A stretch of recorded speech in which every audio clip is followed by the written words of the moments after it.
And so in our lives we see the sovereignty of God. We experience the Lord giving. We experience the Lord taking. But what's our reaction to be to that? What is our reaction when God gives? What is our reaction when God takes? What we see in Jonah's life here, and this is what you see a lot in Jonah, is that God's taken Jonah once again to the woodshed. You know that expression, well, it's time to go to the woodshed. What does that mean? It means you're going to get whooping. That's what it means. That's what it means in Oklahoma. I assume that's what it means in Louisiana. Well, I've been taken out to the woodshed. Well, God takes Jonah to the woodshed here. The Bible tells us that whom the Lord loves, He chastens, He disciplines. And I want you to see in verse 8 the discipline of the Lord by way of the sun and a scorching east wind. This is Jonah being disciplined by the Lord. And God appointed, verse 8, a scorching east wind, and the sun beat down on Jonah's head so that he became faint and begged with all his soul to die, saying, death is better for me than life. But you know what?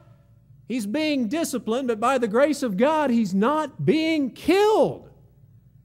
Do you see the long-suffering grace of God in the story of Jonah? And have you experienced that? Do you realize you have experienced the long-suffering grace of God in your own life? It's amazing, from my perspective, that God has not killed Jonah already. I mean, if I were God, and let us all be thankful that I'm not. Because if I were God, I would have washed my old hands of Jonah a long time ago. I would have said, I'm so sick of your whining and your belly aching. Well, you didn't learn anything in the belly of the fish. Guess what I'm going to do with you? I'm going to drop kick you into the Atlantic, and I don't know what's going to eat you, but I'm going to appoint something to devour you so I don't have to listen to your whining anymore. Now, that might be what you and I would do with Jonah, but you notice God is so long-suffering with Jonah. He's so gracious with Jonah. And you read that and you say, well, God sent a scorching east wind. That doesn't sound very nice. He's blessed he wasn't killed. God could have wiped him out. And He doesn't. And do you realize that's what happened in your and our lives too? I mean, we've sinned against God for decades. And what does He do in response to that? He gives you money, He gives you food, He gives you shelter, He gives you the ability to work, He gives you family, He gives you friends,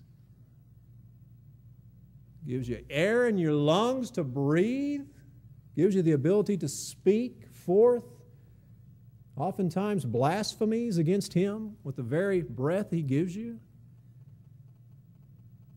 Is God not amazingly long-suffering towards Jonah? And again, the lesson is what?